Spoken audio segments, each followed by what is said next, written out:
la obra en sí, bajo el título de la serie de asimetrías, he hecho varias obras con esta palabra que siempre da mucho juego.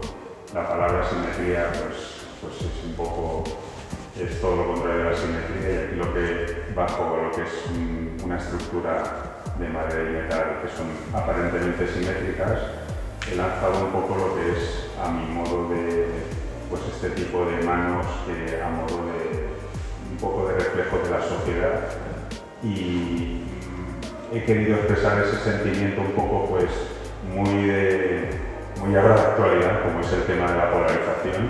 La he querido reflejar mediante las manos, cada una de las manos con su sentimiento, con su expresión, y ese enfrentamiento que hay tanto en la parte de abajo, en la parte de arriba, que parece que son manos enfrentados, y todo ese tipo de cosas bajo este tipo de jugando solo con dos tonos, el blanco y el negro.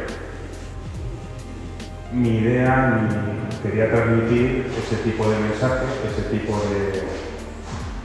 En las manos cada una expresa un sentimiento completamente diferente, hay algunas de rabia, unas de necesidad, otras de ayuda, otras de conflicto. Todo eso genera ese conjunto que es lo que he querido expresar.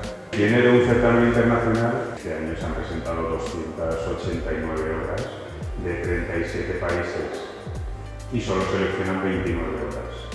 De España, pues no sé si 5 o 6 obras nada más. La obra tiene aproximadamente sobre unas 112 manos atornilladas sobre esta estructura de madera y metal.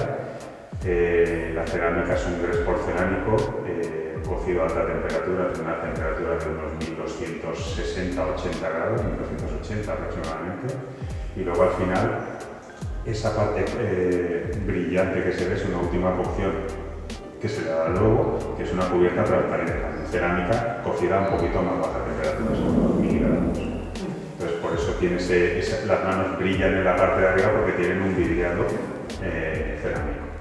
No es ese tipo que quería potenciar un poco con las manos, dejando la parte mate, lo que es el tallo, y lo que es la mano brillante. Muy bien, y me comentabas que es un proceso parecido al que se hacía... Sí, porque es un gres porcelánico, exactamente igual, el mismo gres porcelánico que lo que son la cerámica tan famosa aquí en España.